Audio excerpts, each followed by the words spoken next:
Hello, everyone, and welcome to another Zine Quest 3 interview. Today, we'll be interviewing Tanya Floaker of their upcoming zine, Edinburgh Indi Gamers 2021. Tanya, thank you so much for coming and talking with me today. I appreciate it.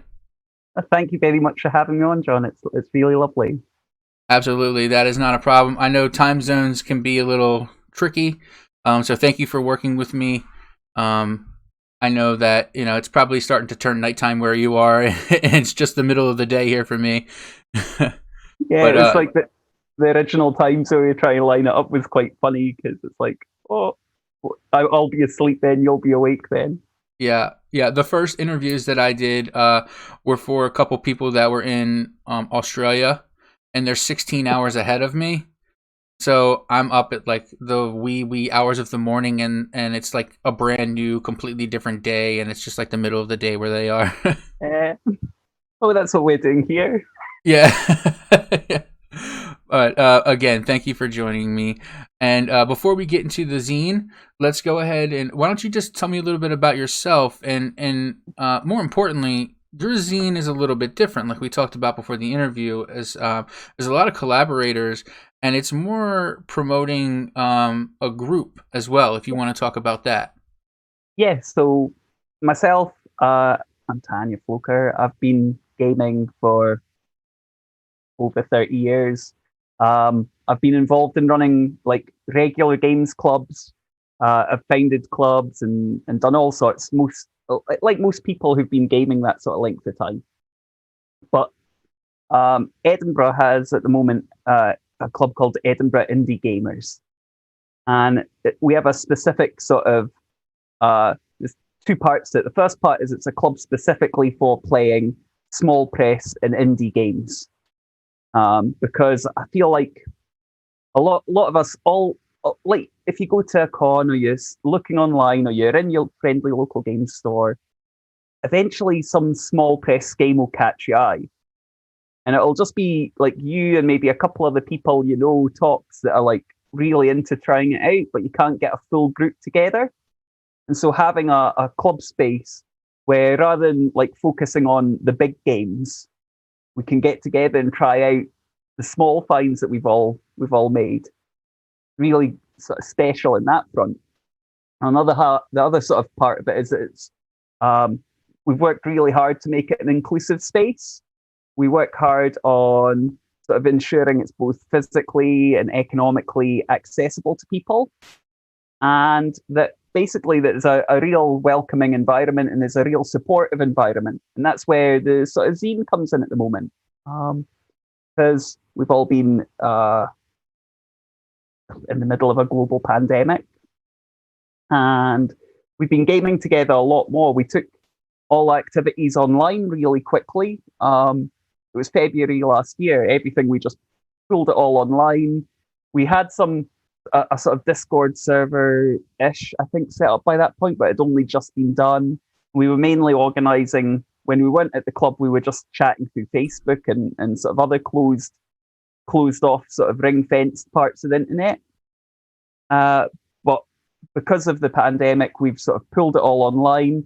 We've become a lot more connected and a lot more close, a lot of us.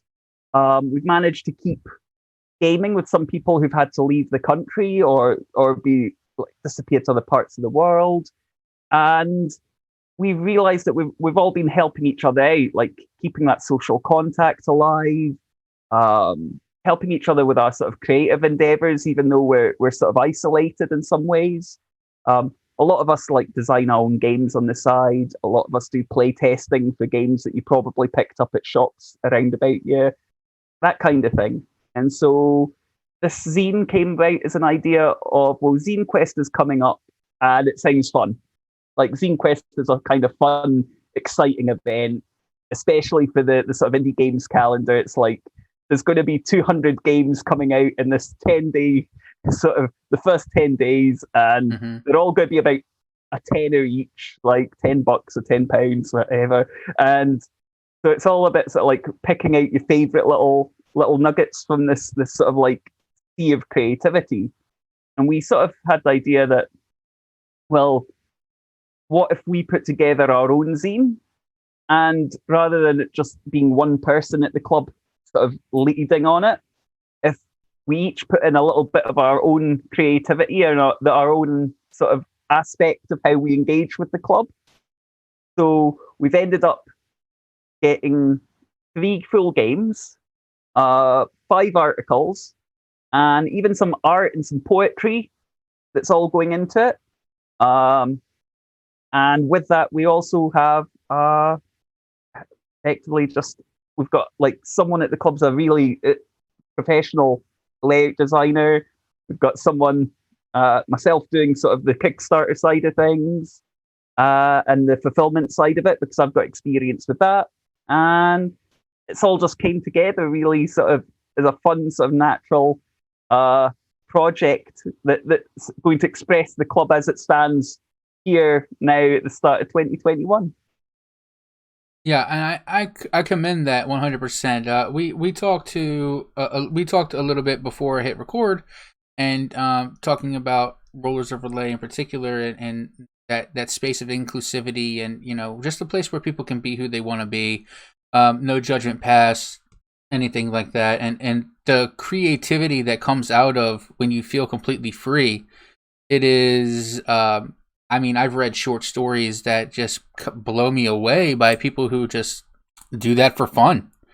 And I've played games with people who role play as if they're actors or actresses, and I've just met the coolest people, and that all started because of the shutdowns and the quarantines and all that, and just wanting a space for people to play and to express themselves. And I think it's really cool that you're doing this as a way, as an outlet, and as a way to kind of promote that Edinburgh Indie Gamers is here. You can shut us down if you want, but we got this cool thing called a zine that we can put out, whenever we want. And just looking at the Kickstarter here, your goal was 70 US dollars. Pretty easy goal to reach, and I mean you're almost at 1,000 US dollars. Yeah. So I mean that's great. So there's 66 backers. So hopefully that's more than what is in your already gamer, group, which is great. That getting the word out, for The relatively nice thing cheap. Yeah, we've done it at a really cheap price point. So given the amount of content we put in, I reckon that we were doing this as a sort of commercial project, we'd be doing it sort of like probably pricing it around about £15, sort of $18, $20 sort of mark.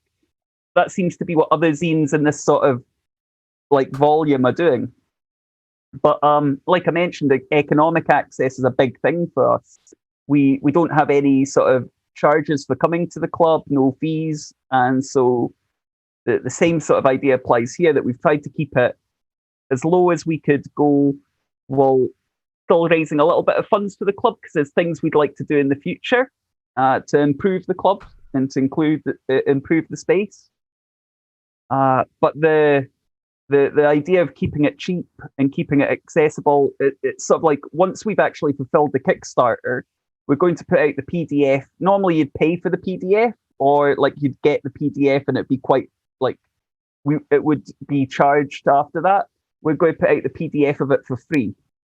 We're going to let everybody will get the Kickstarter, everyone will get their physical copies, but for us, Zine Quest is about the zine. Okay?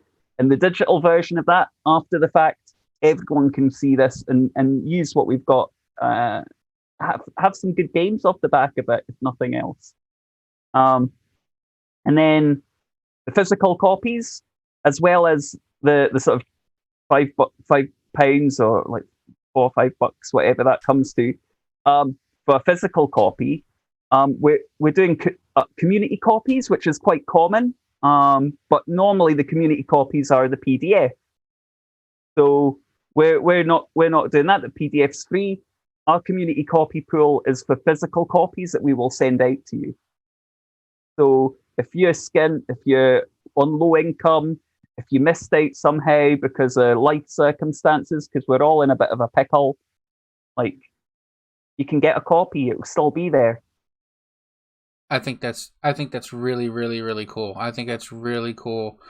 Um, because again, we're talking about inclusivity. There's, more than just what we look like, how we feel on the inside, outside, and there's economic disparities and whatnot too. And playing games is supposed to be fun, and sometimes when you mix money into that, it takes the fun away. So I really appreciate that. I really, really do. I'm just looking at the Zine Quest page here, Yeah, some of and the content. there's so much content. Yeah, There's so much content.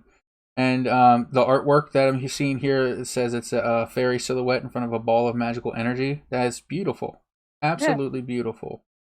That's the tip of the iceberg. Yeah. I'm trying to think, what have we got in it? We've got, well, the first thing is that sort of like the opening sort of editorial article is going to be like a bit about our club, just a very short bit, but also showing the structures of our club and how we run it and how it got set up. It's sort of a sort of like using our club as a template that you could take some ideas from and maybe set something up near to where you live.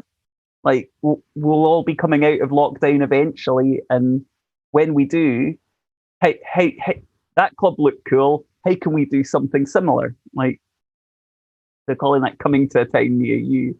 Yeah.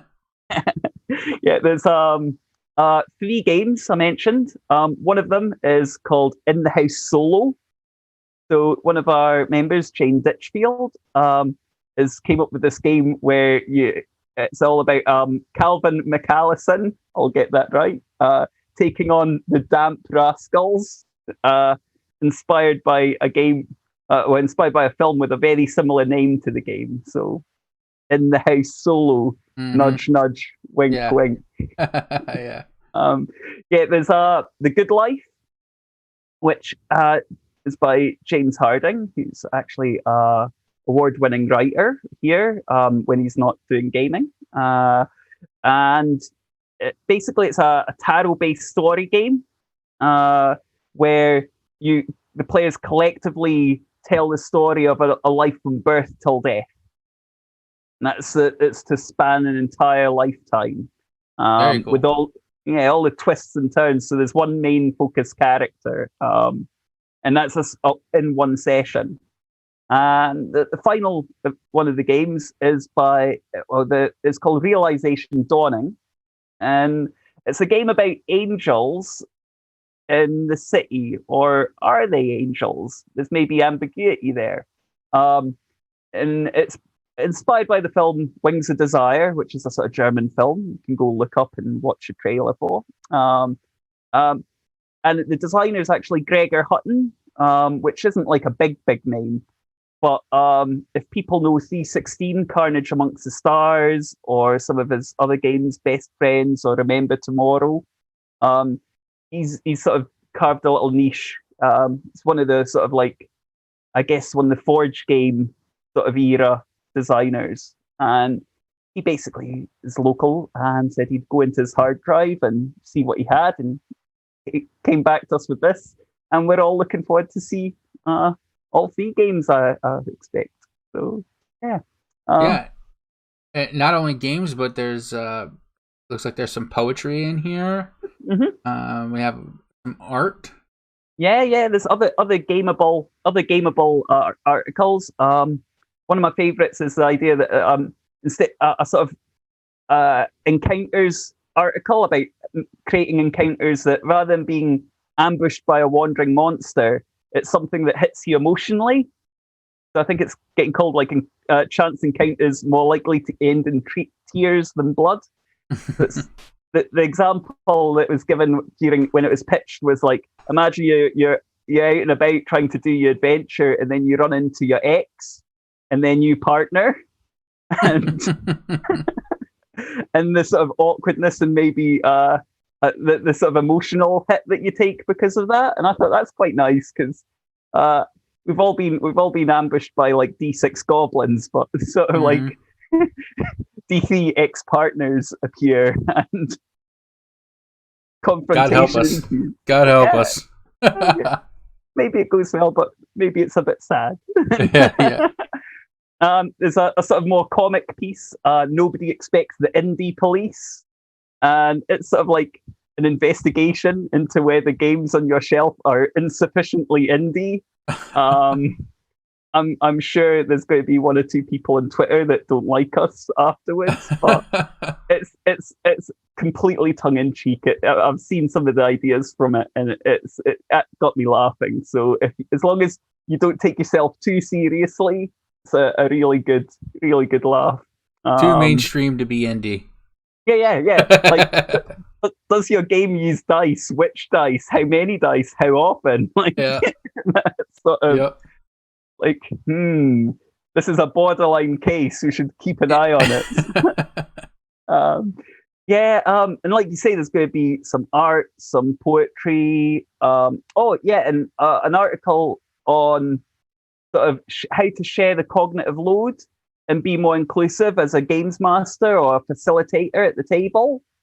So it's going to be titled "Asking Questions," and I think that's going to be a core concept that article focuses on, like what questions to ask and when to make the table more friendly and open and to make your games better. So a real sort of like nuts and bolts article.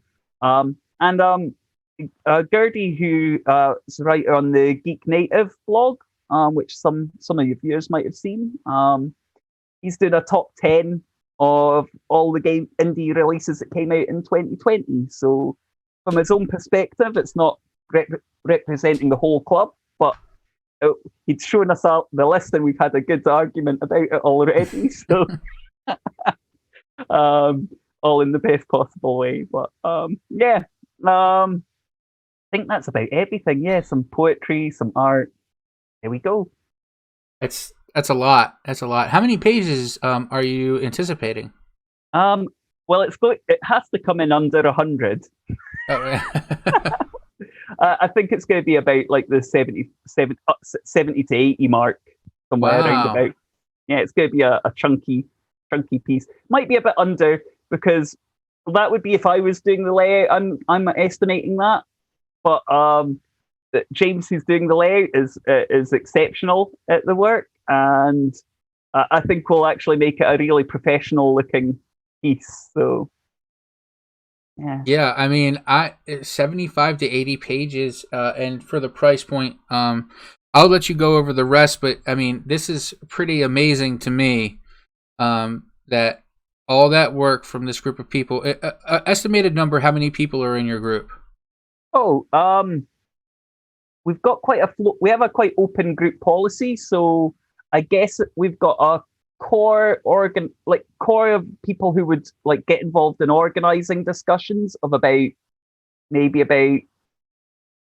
fluctuating between 15 and 20 people, Oh, maybe less. The thing is, though, sometimes this is something that happens with a small sort of indie club. Is we could have a game night meeting, and there've been periods where like 3 or 4 people show up, and then there's other periods where we've got like 15, 20, 25 people show up, and we've not got space because part of the reason for the funds being raised is we're going to hopefully get somewhere that's a little bit more accessible. We've been using like a free table at a pub that's been really friendly to us, but like I say, sometimes it's not enough space. Sometimes the rest of the pub space can become quite noisy. mm-hmm. There's other factors that we've got to take into account. So So we'll say 15 to 20 core people who are, ostensibly the core people helping with the zine and all that. For £5 or $8 US, you can get the print and the PDF. I mean, that's in the grand scheme of things, as far as Zine Quest is considered, $8, $8 US for a printed zine is good. That's a great price. A great price.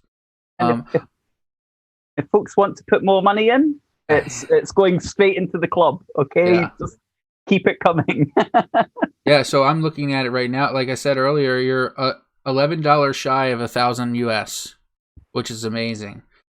So I'll kind of let you talk about the rest of the tiers here. It looks like there's maybe 2 or 3 more tiers, but they're all relatively inexpensive in comparison to other Zine Quest I've seen, especially with a page point that high. Yeah, So I'll let you talk about that. yeah. So effectively, the like you mentioned, base year's print copy and the PDF.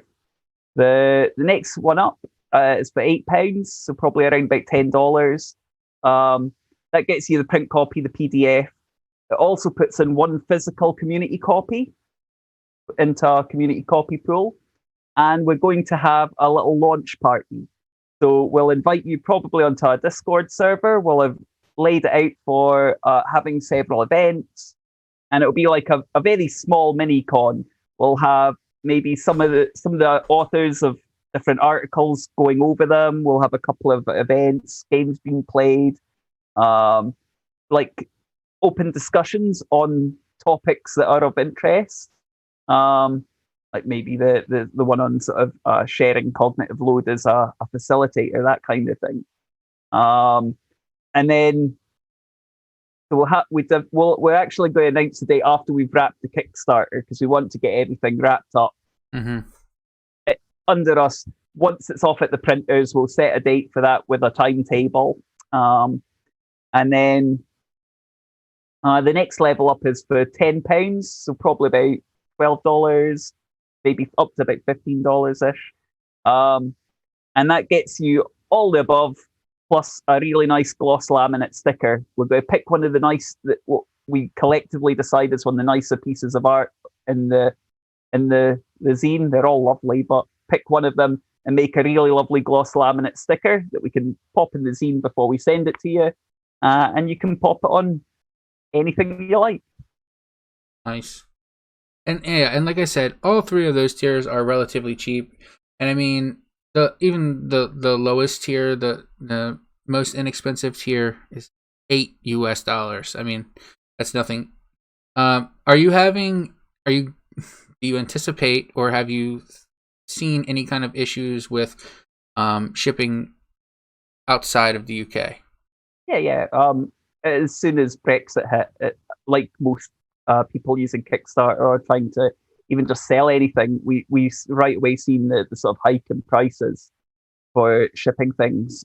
That's already been factored into those prices. So everything's been handled through Kickstarter. We're not using backer kit or anything. When you hit the pledge, it'll then ask you where you are and add on the postage. And normally I would go with like last I did a zine for Zine Quest 1 where I just used like the carrier low, like the economy shipping for going beyond the UK. We're not doing that with this because it's not as reliable anymore. Just in the short term, I know over in the States you've had a lot of political wrangling with the postal office, shall we say? Yeah, that's saying it very lightly, but yes. Yeah, so we don't want to risk anyone's pledges going too far out the way. So we're keeping it really simple. We're not having any stretch goals again, because we've got most of the material sort of like written as its first draft. We're just going to tighten that up over the next week or so, and then get everything laid out, off to the printers, out to backers. We don't want any complications, and so same goes with the shipping, keeping it nice and simple, fixed price points, out it'll come.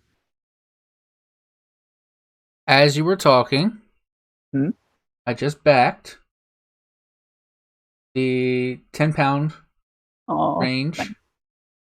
and yeah, I'm excited. I'm really excited for the GM's discussion on inclusivity, because that is something that I never really took into effect. Let me hit pledge. Oh, thank you. Fingers crossed. Fingers crossed. I've never seen someone do this live. There we go. There we go. So there we go. It's got a bunch of like confetti and stuff falling on my computer screen, but yeah, no, I'm excited because I didn't know. I consider myself a generally nice person, but I didn't know of some of the veiled, I guess you would say, issues, especially when it comes to fantasy or maybe even the words that I speak. I did never took into consideration how it might be affecting someone. Yeah. And the coolest thing about the Rollers of Relay Discord and even the people in the gaming community that I've spoken to, um, they're very quick to say, hey, you might want to reconsider what you're thinking, or I'm not sure if you knew this, but what you're saying could, be harmful to someone else. And I thought I was being very innocent in the things that I said. But and I will 100% always claim ignorance to that and make sure that I take note of that in the future. It's just, it perplexes me because I never would have ever thought these kind of like problematic or even these things are issues because I'm on the outside looking in, so to speak. I think we can all have our blind spots. We definitely all do. And so I think fostering an environment where something can be brought up and it can be, you can trust that it's going to be taken in a good light and that you're not going to be sort of dismissed and that you can work together on this. And I think this is just, it's a holistic thing. It does, at the club, it doesn't just happen as a sort of thing to do with, say, someone says something that you find offensive and then you bring it up that way. But it also sort of, it's part of our gaming practice as well. That we've sort of adopted quite a lot of the sort of more sort of safety mechanics that have been developed over the last decade. If you think, and there's a lot of worry, I think, from groups, established gaming groups, like, oh, it's going to change the table or make things somehow not work, or it's going to take away some of the tension and drama. And I've personally found it to be the polar opposite. That because we've got a really good community, we've got a really good culture at the table and away from the table with one another, and with everyone and beyond, that it means that we can get really deep, even if we're playing a one-shot game or we're playing with someone that's fairly new to the group, because we've had some of these discussions and there's sort of like the sort of the way in which we've drawn our magic circle around the game. It just means that we can get really close to that bone without crossing the line. We can really go into some depth. If I know there's something that's completely off limits to this game, or something that we should fade to black on or move off screen, but there's other things that it means that we can play within that other space to its full extent without being hesitant. And it makes for some really great gaming. I agree. And, being that I started Rollers of Relay as a place for us to play Call of Cthulhu without knowing the problematics behind the creator of, and all that. And, and when playing horror, we always do the, what I call the hard red lines, which are, what are your definite no's? And, not everybody can put them out there, because we might not want to think about it. We might, you know what I mean? So we have put into effect in all of our games the X card system, where if we're going a little too far, or you might think that we're walking into a situation, you can either raise your hand, hold up an X card, or send something in the chat saying, hey, I see where this is going. Let's kind of let's make a turn real quick before we go down a path. And one of the things I love about our game culture here is, and you've probably seen this yourself, like that idea of like red lines is extended beyond things that are just traumatizing or upsetting. Like one of the things that regularly comes up as a line in games is sneaky Cthulhu, and you'll know this. You've played Call of Cthulhu and you've played other games. That sometimes you're playing a game that is not in the Lovecraftian mythos, and somehow one of the players gets it in their mind that maybe this game could be in the Lovecraft mythos, and suddenly you're in the middle of this Lovecraftian horror thing that you're like. It last happened to me. I was playing Fiasco, which is a game about sort of like Coen Brothers style, Mm-hmm. like sort of like everything falling apart for characters and it becoming really tense and Mm-hmm. dramatic. Uh, and all of a sudden, we were in the middle of a Call of Cthulhu adventure, which, fine though it was, and I had a great night's game, it wasn't what was expected. So, a big shout out to Dave at Edinburgh Indi Gamers for coming up with Sneaky Cthulhu as a line. I'm 1 year Cthulhu free at the moment, and I'm about ready to maybe not put that one down as a line as often. So Great, great. Uh, well, before we kind of end, I wanna just give you the floor to.